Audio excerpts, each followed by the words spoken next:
ஆண்டவராகிய இயேசு கிறிஸ்துவின் நாமத்தினாலே உங்களை வாழ்த்துகிறேன். சாபத்திலிருந்து விடுதலை என்ற தலைப்பில் 2 செய்திகள் கொண்ட ஒரு செய்தி தொடரை நான் பேச இருக்கின்றேன். இது முதல் செய்தியாக இருக்கிறது. கடந்த 5 வருடங்களில் மிகவும் விரிவாக தேவன் எனக்கு கற்றுக் கொடுத்த மிகவும் வெளியேறப்பெற்ற சத்தியங்களைத்தான் நீங்கள் இப்பொழுது கேட்கப் போகிறீர்கள். இந்த சத்தியங்கள் என்னுடைய தனிப்பட்ட வாழ்க்கையை புரட்சிகரமான விதத்தில் உருமாற்றி இருக்கின்றன. இந்த சத்தியங்களை பலருக்கு கற்றுக் கொடுக்கும் ஸ்லாக்கியம் எனக்கு கிடைத்தது. அந்த விதத்தில் இந்த சத்தியங்களை கற்றுக்கொண்ட கணக்கிலடங்கா ஜனங்களுடைய வாழ்க்கையும் இது உருமாற்றி இருக்கின்றது. இந்த சத்தியங்களை நான் போதித்த சில இடங்களிலே செய்தியின் முடிவில் இந்த சத்தியத்தின் மூலம் தேவன் அருளும் நன்மைகளை பெற்றுக்கொள்ளும்படி எத்தனை பேர் ஆயத்தமாக இருக்கிறீர்கள் என்று நான் ஜனங்களை பார்த்து கேட்பேன். கிட்டத்தட்ட 95% ஜனங்கள் அதற்கு ஆயத்தமாக இருப்பதை நான் கண்டிருக்கின்றேன். அவர்களுடைய வாழ்க்கையில் வியக்கத்தக்க ஆச்சரியமான மாற்றங்கள் நடந்ததை நான் பார்த்திருக்கின்றேன். பல வருடங்களுக்கு முன்பு மத்திய ஆப்பிரிக்காவில் உள்ள ஜாம்பியா என்ற இடத்தில் நான் பிரசங்கித்தது இப்பொழுது எனக்கு நினைவுக்கு வருகின்றது. இந்த தலைப்பில் தான் நான் அன்று போதித்தேன். கூட்டத்தின் முடிவில் ஒரு மனிதர் என்னிடம் வந்தார். ஆப்பிரிக்கர்கள் பொதுவாக பெரிய பணக்காரர்களாக இருப்பதில்லை. ஆனால் இந்த நபர் நன்கு உடை உடுத்திருந்தார். இவர் நன்கு படித்த நபராகவும் இருந்தார். இவர் அப்படியே என்னுடைய பாதத்தில் விழுந்தார். நான் அனுமதித்திருந்தால் அவர் என் பாதத்தை முத்தமிட்டிருப்பார்.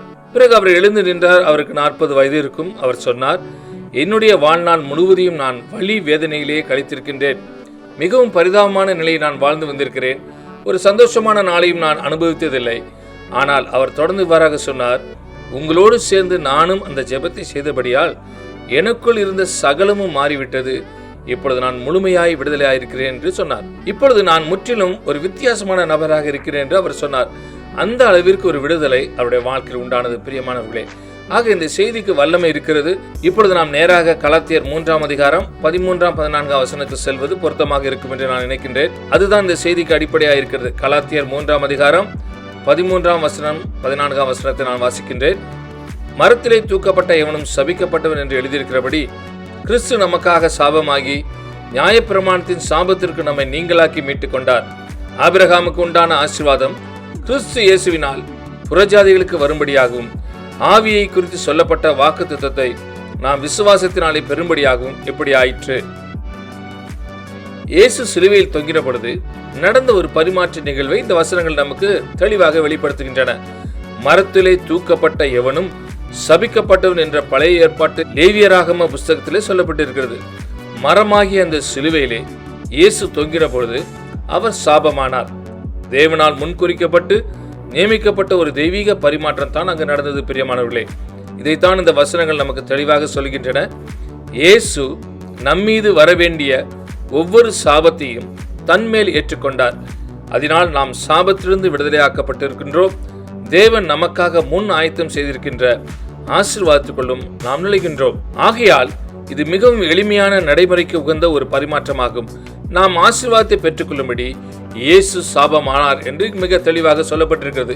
இதை உங்களுக்கு நிஜமாக்கும்படி என்னோடு கூட சேர்ந்து நீங்களும் இதை சொல்லும்படி நான் உங்களை அழைக்கின்றேன். உங்களுடைய கரங்களை நீங்கள் இப்பொழுது பயன்படுத்த வேண்டும் என்று நான் விரும்புகின்றேன்.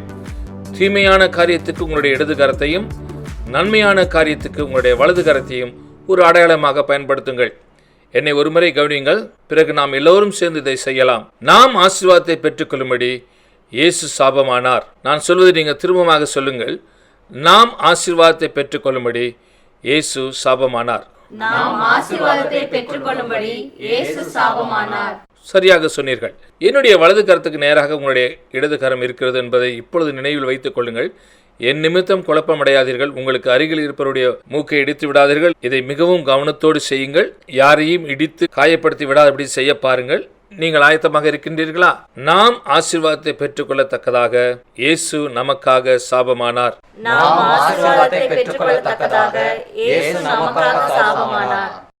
இப்பொழுது நாம் என்ன செய்ய போகிறோம் என்றால், சாபங்கள் மற்றும் ஆசீர்வாதங்களின் தன்மையை குறித்து உங்களுக்கு விளக்கி சொல்ல போகிறேன். வேத வசனங்களில் இவை 2 மிக முக்கியமான பங்கை வகிக்கின்றன. வேதாகமத்தில் ஆசீர்வாதம் என்ற வார்த்தை பல்வேறு வடிவங்களில் ஏறக்குறைய 600 முறை பயன்படுத்தப்பட்டிருக்கின்ற நான் நினைக்கின்றேன். சாபம் என்ற வார்த்தை கிட்டத்தட்ட அதை போல பாதி முறை பயன்படுத்தப்பட்டிருக்கிறது. ஆனால் என்னுடைய அனுபவத்தில் ஒன்றை நான் கற்றுக்கொண்டேன். பெரும்பாலான தேவனுடைய ஜனங்கள் சாபங்கள் மற்றும் ஆசீர்வாதங்களின் தன்மையை மெய்யாகவே அறிந்திருக்கவில்லை என்பதுதான் உண்மை. கிறிஸ்துவுக்குள் உண்டாயிருக்கின்ற மீட்பின் மூலம் நாம் சாபத்திலிருந்து விடுதலையானவர்களாய் ஆசீர்வாதங்களை சந்தோஷமாய் அனுபவிக்க வேண்டும் என்பதுதான் தேவனுடைய நோக்கமாக இருக்கிறது என்று நான் விசுவாசிக்கின்றேன். ஆனால் பல்வேறு இடங்களுக்கு நான் பிரயாணம் செல்லும் பொழுது ஒன்றை நான் கவனித்திருக்கின்றேன். தேவனுடைய ஜனங்களில் பலர் ஆசீர்வாதங்களை சந்தோஷமாய் அனுபவிப்பதற்கு பதிலாக சாபங்களின் கீழ் வாழ்ந்து கொண்டிருக்கின்றார்கள். அதற்கு ஒரு பிரதானமான காரணம், சாபம் என்றால் என்ன, ஆசீர்வாதம் என்றால் என்ன என்பதை அவர்கள் இன்னும் பகுத்தறியவில்லை என்பதே காரணமாகும்.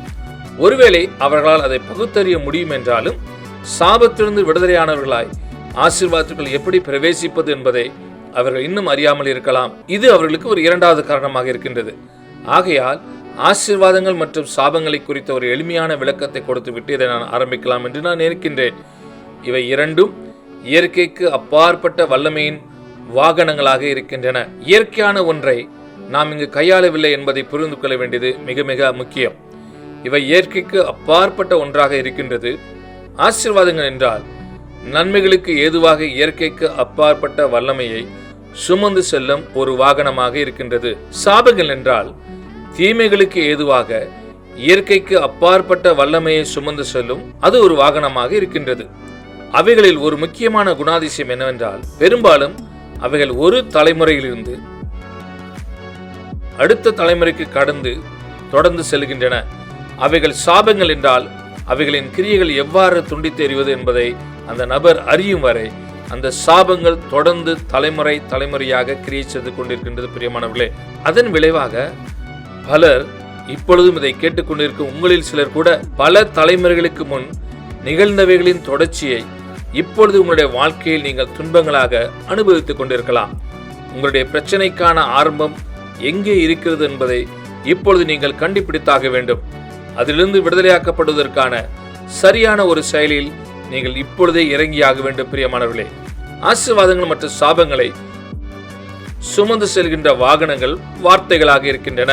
அவைகள் பேசப்பட்ட வார்த்தைகளாகவும் இருக்கலாம், எழுதப்பட்ட வார்த்தைகளாகவும் இருக்கலாம், அல்லது உங்களுக்குள் உச்சரிக்கப்பட்ட வார்த்தைகளாகவும் இருக்கலாம். சாபங்கள் மற்றும் ஆசீர்வாதங்கள் இவை இரண்டும் கண்களால் பார்க்கக்கூடிய பொருட்களாலும் அனுப்பப்படுகின்றன அல்லது இடமாற்றமும் செய்யப்படுகின்றன. ஆகையால் இவைகள் எப்பொழுதும் வார்த்தைகளோடு மாத்திரம் சம்பந்தப்பட்டிருக்கவில்லை. மிகவும் எளிமையான ஒரு எடுத்துக்காட்டை நான் சொல்ல விரும்புகிறேன். கிறிஸ்தவர்களாய் நாம் அனுசரிக்கின்ற கர்த்தருடைய திருப்பந்தியில் நாம் ஆசீர்வதிக்கின்ற ஆசீர்வாதத்தின் பாத்திரம் கிறிஸ்துவனுடைய சரீரத்தின் ஐக்கியமாய் இருக்கிறது அல்லவா என்று பவுல் கேட்கிறார். ஆகையால் திராட்சரசம் ஊற்றப்பட்டிருக்கிற அந்த பாத்திரத்தின் மூலம் தேவன் ஒரு ஆசீர்வாதத்தை நமக்கு அனுப்புகின்றார். பழைய ஏற்பாட்டில் பொருட்கள் மூலமாக அனுப்பப்பட்ட சாபங்களை குறித்து பல்வேறு எடுத்துக்காட்டுகள் இருக்கின்றன. மிகவும் குறிப்பாக மோசேயின் நியாயப்பிரமாணத்தின் கீழ் ஒரு பெண் தன்னுடைய கணவனுக்கு உண்மையில்லாதவளாக குற்றஞ்சாட்டப்பட்டால் அதற்கென்று ஒரு குறிப்பிட்ட சோதனை உண்டு. ஆசாரியன் அவளை ஆசரிப்பு கூடாரத்துக்கு அழைத்து செல்வான். ஒரு சாபத்தை எழுதி பிறகு அந்த சாபத்தின் வார்த்தைகளை கழுவி அந்த மையை ஒரு தண்ணீர் நிறைந்த பாத்திரத்தில் ஊற்றுவான். அந்த தண்ணீரை குடித்து அந்த சாபத்தை தன்மேல் உச்சரிக்கும்படி அவளுக்கு சொல்லப்படும். அவளும் அந்த தண்ணீரை குடிப்பாள். அவள் குற்றமற்றவளாக இருப்பாள் என்றால் அவளுக்கு ஒன்றும் நடக்காது. அவளுடைய கணவனும் அவளை திரும்பவும் ஒருபோதும் குற்றம் சாட்ட முடியாது.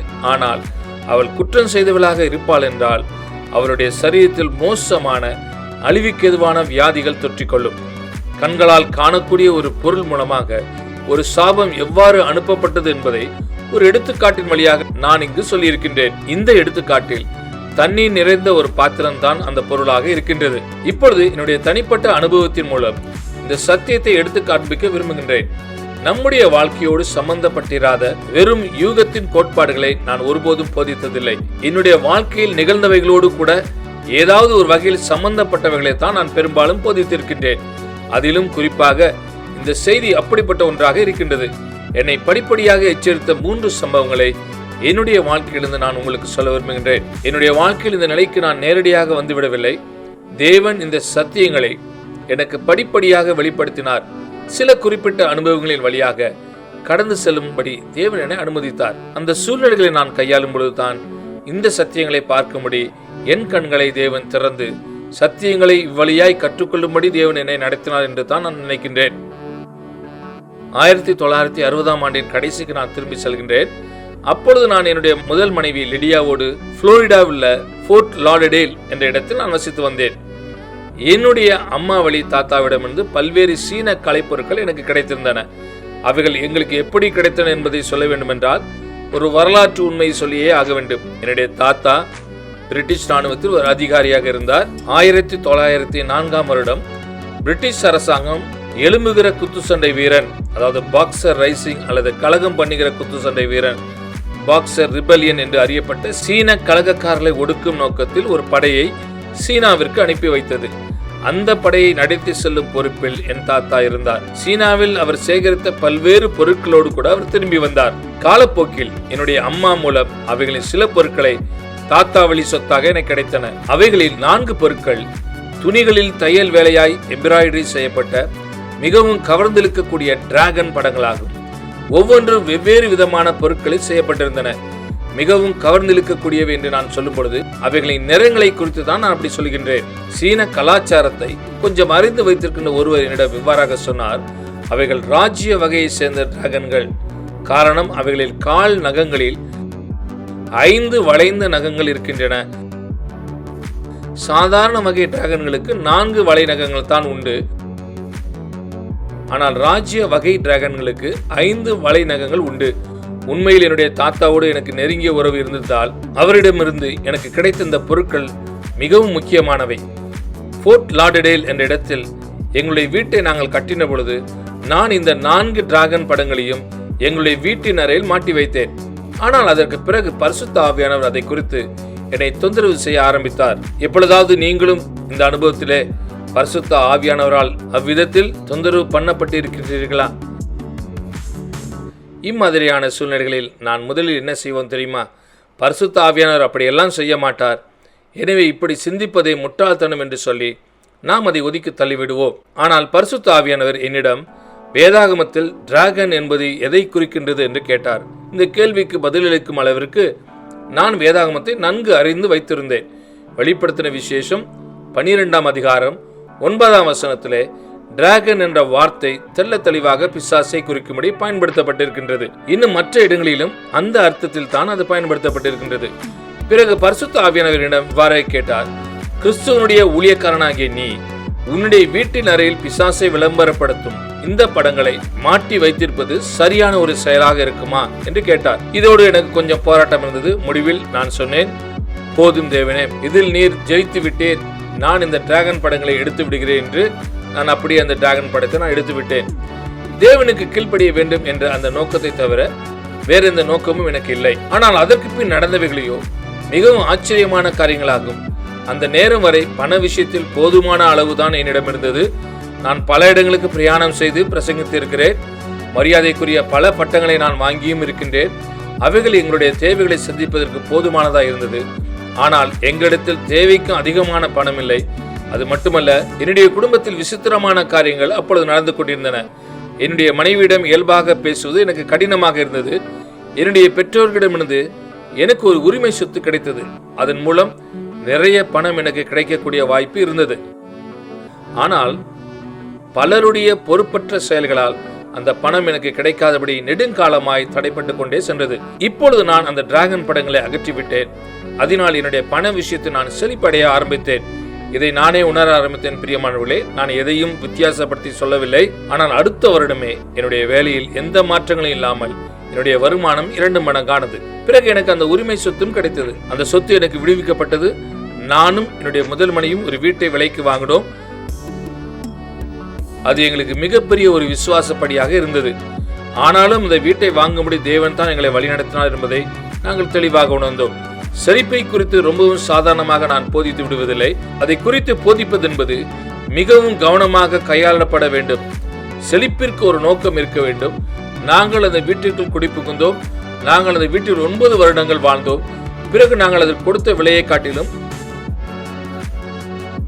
3 மடங்கு அதிகமான விலைக்கு அதை விற்றோம். அதிலிருந்து எங்களுக்கு கிடைத்த பணத்தை கொண்டு நானும் என்னுடைய 2வது மனைவி ரூத்தும் எருசலேமில் ஒரு வீட்டை கட்டினோம். அதற்கு அதிக செலவானது. முந்தின வீட்டை விற்றதன் மூலம் கிடைத்த பணத்தை கொண்டு தேவன் அந்த தேவையை சந்தித்தார். நாங்கள் அதை திட்டமிடவே இல்லை. ஒரு நோக்கத்தோடு இதற்காக நான் பிரயாசப்படவும் இல்லை. ஆனால் ஒன்றை நான் உணர்ந்தேன். அந்த டிராகன்கள் மூலமாக என்னுடைய வீட்டிற்கு ஒரு தீய பொல்லாத சக்தி ஊடுருவியதை நான் புரிந்து கொண்டேன். அந்த பொல்லாத சக்தியை இனங்கண்டறிந்து அதை விரட்டி அடிக்காதவரை என்னுடைய வாழ்க்கை மற்றும் ஊழியத்தை குறித்த தேவனுடைய திட்டத்தின் பரிபூர்ணத்துக்குள் என்னால் பிரவேசிக்க முடியவில்லை. பிரியமானவர்களே, இங்கு நாம் கவனிக்க வேண்டிய ஒரு முக்கியமான விஷயம் என்னவென்றால், தேவன் எனக்காக என்ன வைத்திருக்கிறார் அதை நான் அடைய விடாதபடிக்கு எது தடுத்து கொண்டிருக்கிறது என்பதை நாம் அறியாமல் இருக்கின்றோம். உங்களால் இதை பார்க்க முடிகிறதா? இன்றைக்கு பலருடைய வாழ்க்கையில் இது உண்மையாக இருக்கின்றது என்பதை நான் பார்த்திருக்கின்றேன். ஜனங்கள் சாபங்களுக்கு கீழ் வாழும் பொழுது அந்த சாபங்களிலிருந்து அவர்கள் விடுதலையானால் அவர்களுடைய வாழ்க்கை எவ்வளவு மேம்பட்டதாக சிறப்புள்ளதாக இருக்கு என்பதை அவர்கள் அறியாமல் இருக்கிறார்கள். அவர்களால் அதை ஒரு சித்திரமாக பார்க்க முடியவில்லை. பிறகு ஒரு சமயம் நான் ஒரு சபையில் போதித்துக் கொண்டிருந்தேன். ஐக்கிய அமெரிக்க நாடுகளின் மத்திய மேற்கு பகுதியில் அந்த சபையை பிரெஸ்பிட்டேரியன் சபை என்று அழைப்பார்கள். என்னுடைய செய்தியை நான் முடித்தேன். பிரசங்க பீடத்தின் பின்னால் நான் நின்று கொண்டிருந்தேன். அடுத்தது நான் என்ன செய்ய வேண்டும் என்று எனக்கு தெரியவில்லை. என்னுடைய இடது பக்கத்திலிருந்து முன் வரிசையில் ஒரு குடும்பத்தார் உட்கார்ந்திருக்கிறதை நான் பார்த்தேன். அப்பாவும் அம்மாவும் ஒரு வாலிப மகளும் அங்கு உட்கார்ந்திருந்தனர். அவர்களை நான் பார்த்த பொழுது அந்த குடும்பத்தார் மீது ஒரு சாபம் இருக்கிறது என்பதை பரிசுத்த ஆவியானவர் எனக்கு உணர்த்தினார். நான் அதை பிரசங்கிக்கவில்லை. நான் அதை குறித்து சிந்திக்கவும் இல்லை. அதை குறித்து என்ன செய்ய வேண்டும் என்பதையும் நான் அறிந்திருக்கவில்லை. ஆகையால் நான் காத்திருந்தேன். அந்த குடும்பத்தார் மீது ஒரு சாபம் இருக்கிறது என்ற வார்த்தைகள் தெள்ள தெளிவாக திரும்பவும் எனக்கு வந்தது. ஆகையால் நான் அந்த பெண்ணுடைய அப்பாவிடம் நேராக சென்று, சார், உங்களுடைய குடும்பத்தின் மீது ஒரு சாபம் இருக்கிறது என்பதை தேவன் எனக்கு காண்பித்தார். நான் அதை விசுவாசிக்கின்றேன். இயேசுவின் நாமத்தில் அதிலிருந்து நான் உங்களை விடுதலையாக்க வேண்டும் என்று நீங்கள் விரும்புகிறீர்களா என்று கேட்டேன். உண்மையில் எனக்கு இதில் முன் அனுபவம் இல்லை. ஆனாலும் நான் விசுவாசத்தில் செயல்பட்டேன். அப்பொழுது அந்த மனிதரும், நீங்கள் எனக்காக ஜெபியுங்கள் என்று சொல்லிவிட்டார். அவருடைய தனிப்பட்ட வாழ்க்கையிலும் அவருடைய குடும்பத்திலும் மோசமான அழிவுகளை உண்டாக்கக்கூடிய விஷயங்கள் நிறைய நடந்திருக்கின்றன என்பதை அவரிடமிருந்தே நான் அறிந்து கொண்டேன். ஆகையால் ஒரு சாபம் இருந்தது என்ற உண்மையை அவரும் ஏற்றுக்கொண்டார். பிறகு சாபத்திலிருந்து அந்த குடும்பத்தாரை விடுதலை செய்யும்படி நான் ஒரு சுருக்கமான எளிமையான ஜெபத்தை சத்தமாக செய்தேன். இயேசுவின் நாமத்தில் என்று நான் சொல்லும் பொழுதெல்லாம் அந்த குடும்பத்தில் இருந்த ஒவ்வொருவரிடத்திலிருந்தும் கண்களால் பார்க்கக்கூடிய ஒரு சரீர அசைவு உண்டானது. நான் அவர்களில் ஒருவரையும் தொடாத போதே இது நடந்தது. நான் ஒரு அடி பின்னால் எடுத்து வைத்து அந்த வாலிப பெண்ணை கவனித்த பொழுது அவருடைய ஒரு காலில் அவருடைய தொடையிலிருந்து பாதம் வரை மாவு கட்டு போட்டிருப்பதை நான் கண்டேன். ஆகிய நான் திரும்பவும் அந்த நபரிடம் சென்று, உங்களுடைய மகளின் கால் குணமாகும்படி நான் ஜெபம் பண்ண நீங்கள் விரும்புகிறீர்களா என்று கேட்டேன். அவர் அதற்கும் உடனடியாக ஆம் என்று பதிலளித்தார். ஆனாலும் அவர் தொடர்ந்து இவ்வாறாக சொன்னார், என்னுடைய மகள் இதே காலை 18 மாதங்களில் 3 முறை ஒடித்து விட்டால் இது சுகமாகாது என்று டாக்டர்கள் சொல்லிவிட்டனர். இதை நீங்கள் அறிந்து கொள்ள வேண்டும் என்று சொல்லி அவர் சொன்னார். இன்றைக்கு நான் அதை கேட்டால், அதாவது 18 மாதங்களில் ஒருவர் தன்னுடைய காலை 3 முறை ஒடித்துக் கொண்டார் என்பதை இன்றைக்கு நான் கேட்டால் ஒரு சாபம் அங்கு வேலை செய்து கொண்டிருக்கிறது என்பதை நிச்சயமாக சொல்வேன். அதை நான் சந்தேகப்பட மாட்டேன். ஆனால் அப்பொழுது அது எனக்கு புதிதான ஒரு விஷயமாக இருந்தது.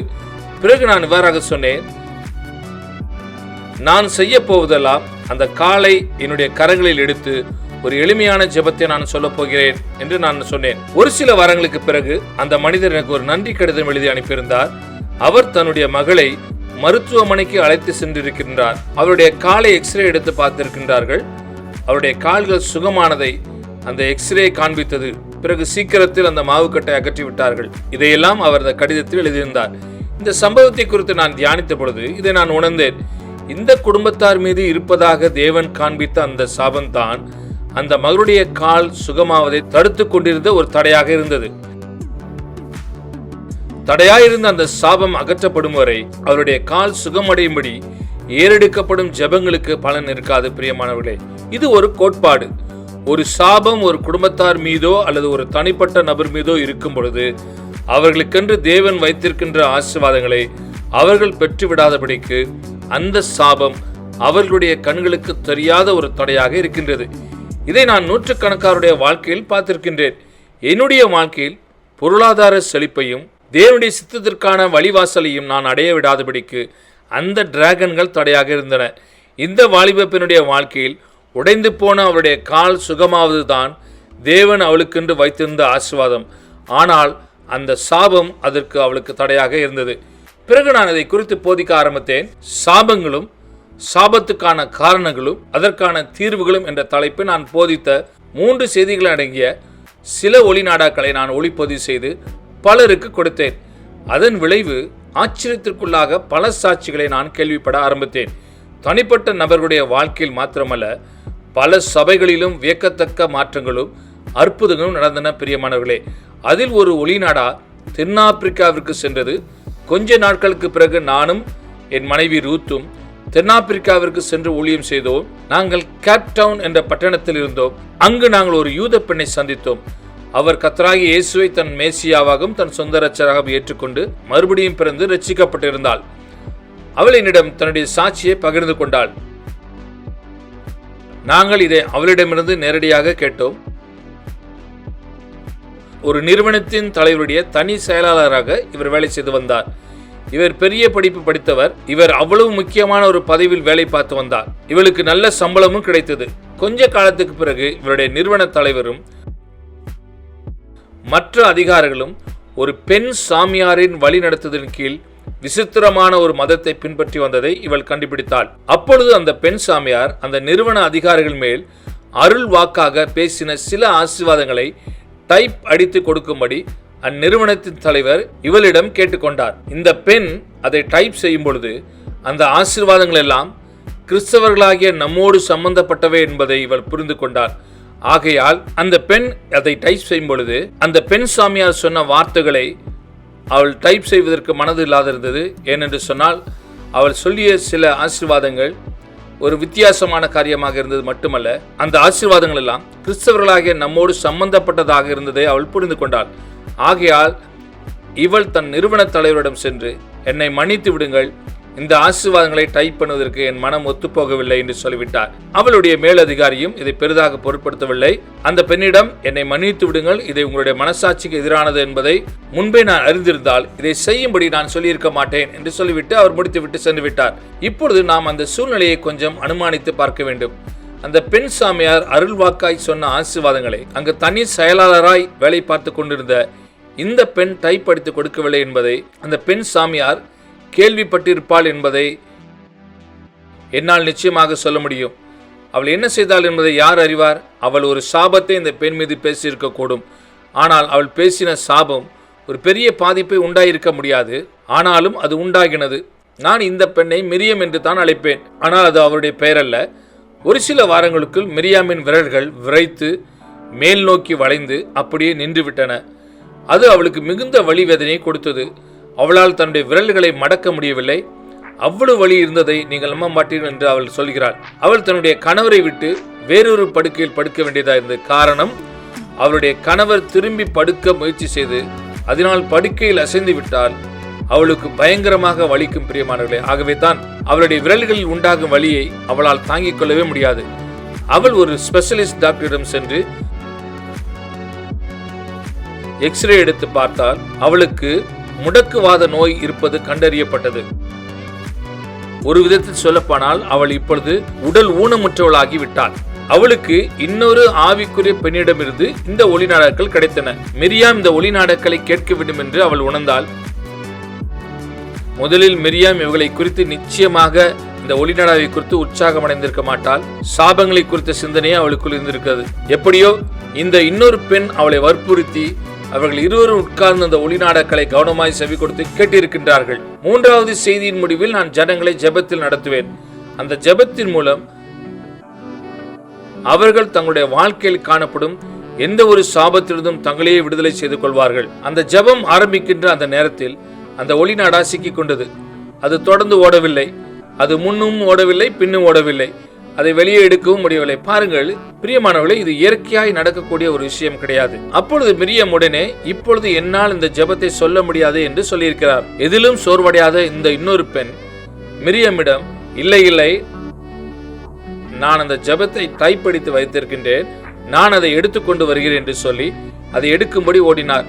அவர் மிரியாமை எப்படியோ இணங்க வைத்து அந்த ஜெபத்தை வாசிக்கும்படி செய்துவிட்டார். மிரியாம் அதை முட்டாள்தனமாக நினைத்திருக்க கூடும் என்று தான் நான் நினைக்கின்றேன். அந்த பெண்ணின் வற்புறுத்தலுக்கு இணங்கி மிரியாம் எப்படியோ அந்த ஜெபத்தை வாசித்து விட்டார். இப்பொழுது நீங்களும் அந்த ஜெபத்தை 3 நிமிடங்களில் வாசித்து விட முடியும். அதைவிட அதிகமான நேரத்தை அதை எடுத்துக்கொள்ளாது. ஆக மிரியாம் அந்த ஜெபத்தை கடமையாக வாசித்தார். அவள் அந்த ஜெபத்தை வாசிக்க ஆரம்பித்து முடிக்கின்ற நேரத்தில் அவளுடைய விரல்களும் கைகளும் முழுமையாக சுகமாக்கப்பட்டன. பிரியமானவர்களே, முடக்கு வாதத்திற்கான ஒரு அறிகுறியும் அங்கு இல்லை. அவள் திரும்பவும் தன்னுடைய டாக்டரிடம் சென்றால் அந்த டாக்டரும் அவளை சோதித்து பார்த்து மருத்துவ ரீதியாக அவளும் சுகமானதை உறுதிப்படுத்தினார். நான் ஏன் இதை முக்கியப்படுத்தி வற்புறுத்தி சொல்கிறேன் என்று தெரியுமா? அந்த பெண் முடக்கு வாதத்திலிருந்து சுகத்தை பெற்றுக் கொள்ளும்படி அவள் ஜெபிக்கவில்லை. அது அவருடைய மனதிலும் இல்லை. அவள் அந்த சாபத்திலிருந்து தன்னை விடுவித்துக் கொண்டாள். அவ்வளவுதான். அந்த சாபம் அங்கு உடைக்கப்பட்ட பொழுது அங்கு வியாதிக்கு இடமில்லாமல் போய்விட்டது. பிரியமானவர்களே, இதை உங்களால் பார்க்க முடிகிறதா? நம் கண்களுக்கு தெரியாதபடி மறைந்திருக்கின்ற ஒரு தடையை குறித்து இன்னும் ஒரு எடுத்துக்காட்டு இங்கு இருக்கின்றது.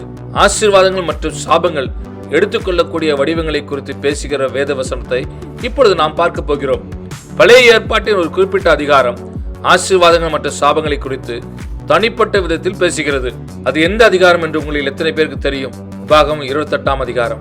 இந்த அதிகாரத்தில் 14 வசனங்கள் ஆசீர்வாதத்தை குறித்தும் 54 வசனங்கள் சாபங்களை குறித்தும் பேசியிருக்கின்றன. இப்பொழுது நாம் அதற்குள் செல்ல முடியாது, நமக்கு அதற்கு நேரமில்லை.